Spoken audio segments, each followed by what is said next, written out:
Dear students, good morning.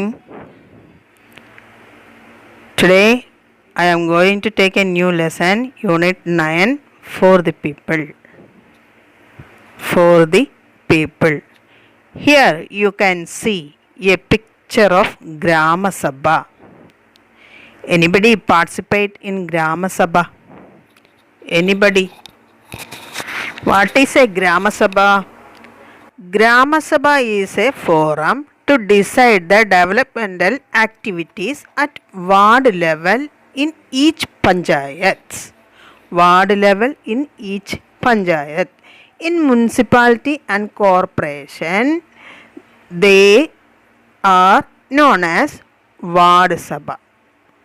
In panchayat, it is known as Grama Sabha. In municipality and corporation, it is known as Ward Sabha. Who is the participants of the Grama Sabha or Ward Sabha? Voter. Voter is the participant. Who is the participant? Voter is the participant.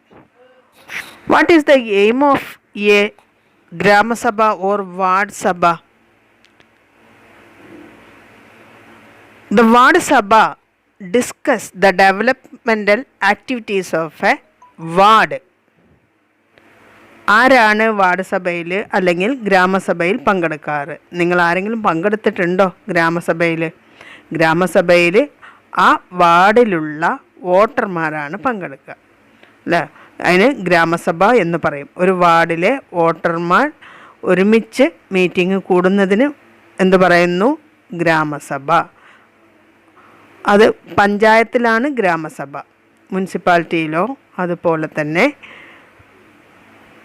കോർപ്പറേഷനിലൊക്കെ ആണെങ്കിൽ ward സഭ എന്നാണ് അതിന് പറയുക.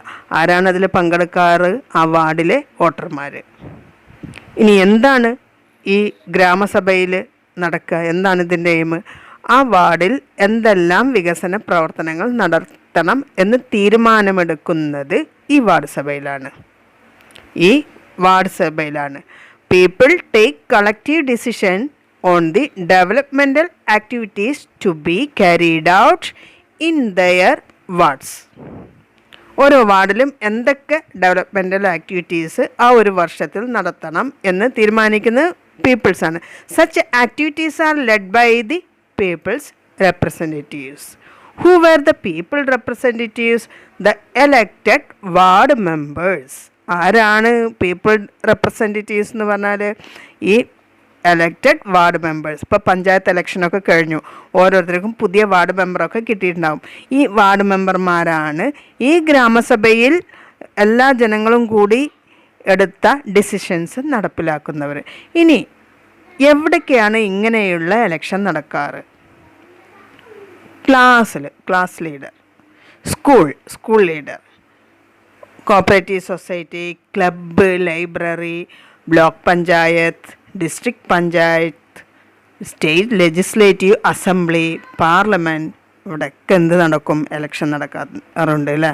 Next we have to face a state legislative assembly election. Okay. In gram sabha people can directly participate and take decision. In gram sabha people can directly participate and take decision. ഗ്രാമസഭയിൽ ജനങ്ങൾക്ക് ഡയറക്റ്റായിട്ട് തീരുമാനങ്ങൾ എടുക്കാം. But at the state and national level the representatives elected by the people take decision. പക്ഷേ സ്റ്റേറ്റിലും, അതായത് കേരള ഗവൺമെൻറ്റിലും കേന്ദ്ര ഗവൺമെൻറ്റിലും ജനങ്ങൾ നേരിട്ടല്ല തീരുമാനങ്ങൾ എടുക്കുന്നത്. പിന്നെയോ നമ്മൾ തിരഞ്ഞെടുത്തയച്ച MP-മാരോ MLA-മാരൊക്കെയാണ് തീരുമാനങ്ങൾ എടുക്കുക. എന്തൊക്കെയാണ് തീരുമാനങ്ങൾ എന്ന് എടുക്കുന്നത്?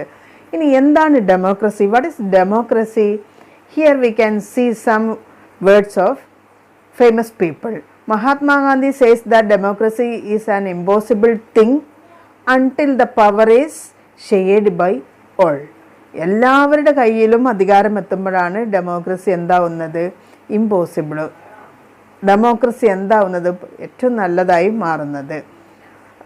അതുപോലെ Abraham Lincoln says the democracy is the government of the people by the people and for the people. It is a famous slogan about democracy. Democracy എന്ന് പറയുന്നത് ജനങ്ങൾക്ക് വേണ്ടി ജനങ്ങളാൽ ജനങ്ങളുടെ ഗവൺമെൻറ്റാണ് ഡെമോക്രസി എന്ന് പറയുന്നത്. ഇതാണ് ആരുടെ? അബ്രഹാം ലിങ്കൺ പറഞ്ഞിട്ടുള്ളത്. Okay. Amartya Sen says that democracy is the only system of government that captures global respect. Global respect നേടുന്ന ഏക ഗവൺമെൻറ് സിസ്റ്റമാണ് ഡെമോക്രസി എന്നാണ് അമർത്യ സെൻ പറയുന്നത്. From this words of the great people we can understand that democracy is the system in which the people are governed either directly by themselves or by their elected representatives.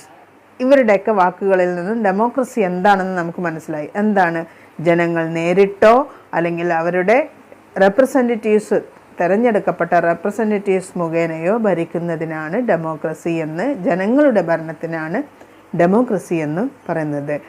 Democracy can divided into two, direct democracy and indirect democracy. What is direct democracy? In direct democracy, people directly take important decision. In indirect democracy, the elected people or representatives of the people take decisions. People not take directly not take decisions, but the representatives of the people take the important decision in state legislative assembly and national parliament. It is indirect. This form of the democracy is called indirect democracy. Democracy എന്ന് പറയുന്നത് രണ്ട് തരത്തിലുണ്ട്. ജനങ്ങൾ നേരിട്ട് പ്രധാനപ്പെട്ട തീരുമാനങ്ങൾ എടുക്കുന്നത് direct ഡെമോക്രസിയും, ജനങ്ങൾ തിരഞ്ഞെടുത്ത റെപ്രസെൻറ്റേറ്റീവ്സ്, പ്രതിനിധികൾ തീരുമാനങ്ങൾ എടുക്കുന്നത് ഇൻഡയറക്റ്റ് ഡെമോക്രസിയുമാണ്. How we elect the representatives of the democracy or parliament or assembly? Through the election. Election held on the basis of universal adult franchisee. What is mean by universal adult franchisee? പ്രായപൂർത്തി വോട്ടവകാശം. നമ്മുടെ വീട്ടിൽ എല്ലാവർക്കും വോട്ടവകാശം ഉണ്ടാവാറില്ല അല്ലേ, വലിയ ആളുകൾക്കേ ഉണ്ടാവാറുള്ളൂ. എത്ര വയസ്സാവണം? 18 വയസ്സാവണം. എന്നാലേ നമുക്ക് ഒരു വോട്ടറാവാൻ പറ്റുകയുള്ളൂ. നിങ്ങൾക്കൊന്നും ഉണ്ടാവില്ല, നിങ്ങളുടെ പാരൻസിനൊക്കെ ഉണ്ടാവും. അതിനാണ് യൂണിവേഴ്സൽ അഡൾട്ട് ഫ്രാഞ്ചൈസി എന്ന് പറയുന്നത്. Any citizen attained for the age of 18 years has the right to vote in election. 18 വയസ്സായ എല്ലാ പൗരന്മാർക്കും എന്ത് ചെയ്യാൻ പറ്റും? വോട്ട് ചെയ്യാൻ പറ്റും.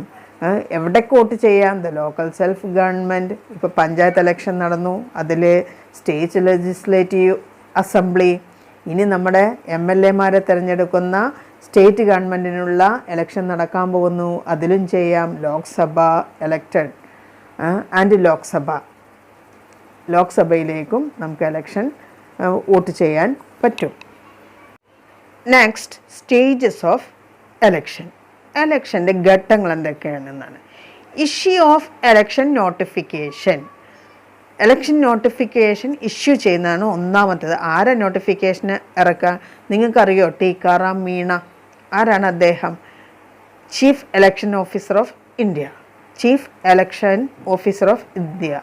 അദ്ദേഹമാണ് എന്ത് ചെയ്യുക? ഏത് ഡേറ്റിൽ എലക്ഷൻ നടക്കുമെന്നും എപ്പോഴാണ് നോമിനേഷൻ കൊടുക്കേണ്ടതെന്നും എല്ലാ കാര്യങ്ങളും, എന്നാണ് വോട്ടെണ്ണൽ, എന്തെല്ലാമാണോ തീരുമാനിക്കേണ്ടത്, ഇലക്ഷനുമായി ബന്ധപ്പെട്ട എന്തെല്ലാം കാര്യങ്ങൾ തീരുമാനിക്കണോ അതൊക്കെ തീരുമാനിക്കുന്നത് അദ്ദേഹമാണ്. അങ്ങനെ ഒരു തീരുമാനം പത്രസമ്മേളനം നടത്തി എന്ത് ചെയ്യും? അറിയിക്കും. ഇതിനാണ് issue of election notification. Submission of nomination കൊടുക്കൽ. സ്ക്രൂട്ടനി ഓഫ് നോമിനേഷൻ എല്ലാവരുടെയും സ്വീകരിച്ചു കഴിഞ്ഞാൽ അത് സ്ക്രൂട്ടിനി നടത്തും. അതിലുള്ള തെറ്റുകളും അതുപോലെ ഓരോ വ്യക്തികളെക്കുറിച്ചും, നോമിനേഷൻ കൊടുത്ത വ്യക്തികളെക്കുറിച്ചൊക്കെ അന്വേഷിക്കും. അങ്ങനെ സ്ക്രൂട്ടിനി നടത്തി കേസൊക്കെ ഉണ്ടെങ്കിൽ അവർക്കൊന്നും ഇവിടെ റെപ്രസെൻറ്റേറ്റീവ്സ് ആവാൻ പറ്റില്ല. അങ്ങനെ ക്രിമിനൽ കേസുകളുള്ളവരെയൊക്കെ അതിന് പിന്നെ ഈ നോമിനേഷൻ ഒഴിവാക്കും. സ്ഥാനാർത്ഥിയാവാനുള്ള നോമിനേഷനാണ് കേട്ടോ. Scrutiny of nomination. Withdrawal of nomination, നോമിനേഷനെ എന്ത് ചെയ്യാം? വിഡ്രോ ചെയ്യാം. അവസാനം voting and counting. Next we have to discuss about the factors of democracy. The rule of law, rights, social and economic justice, mass media. These are the factors of democracy. We can discuss each one. What is mean by rule of law? All are equal before the law.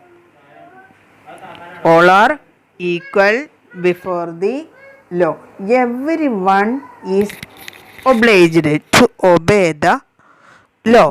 എല്ലാവരും നിയമത്തിൻ്റെ മുന്നിൽ തുല്യരാണ്. അത് ഭരണം നടത്തുന്നവരായാലും സാധാരണക്കാരനായാലും. Nobody is above the law. What is rights? Rights are granted to the citizen for the progress of individual and the country. ഡെമോക്രസിയുടെ ഫാക്ടേഴ്സിൽ ഒന്നാമത് rule of law, രണ്ടാമത് rights ആണ്. എന്താണ് rights എന്ന് പറഞ്ഞാൽ? ഓരോ പൗരനും അവൻ്റെയും രാജ്യത്തിൻ്റെയും പ്രോഗ്രസ്സിന് വേണ്ടി നൽകപ്പെടുന്ന ഒന്നാണ് അവൻ്റെ അവകാശങ്ങൾ. അനുവദിച്ചിട്ടുള്ള ഒന്നാണ് അവൻ്റെ അവകാശങ്ങൾ. What is mean by social and economic justice?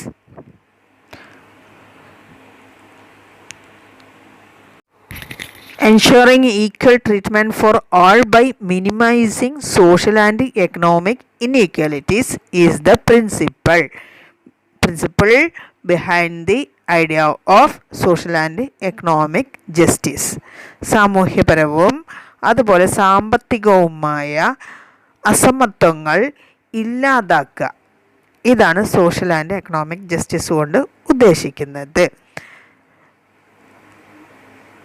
ഇനി ഏതൊക്കെയാണ് social conditions that violate social and economic justice? Here some are here slavery, അടിമത്തം, ജെൻഡർ ഡിസ്ക്രിമിനേഷൻ, ആണ് പെണ്ണ് എന്നുള്ള വ്യത്യാസം, അൺഎംപ്ലോയ്മെൻറ്റ്, ചിലർക്ക് ജോലിയുണ്ട് ചിലർക്ക് ജോലിയില്ല, അങ്ങനെയുള്ള പ്രശ്നങ്ങൾ, പോവേർട്ടി, പട്ടിണി. These are the sum social conditions that violate social and economic justice. Next one is mass media. What is the role of mass media in democracy?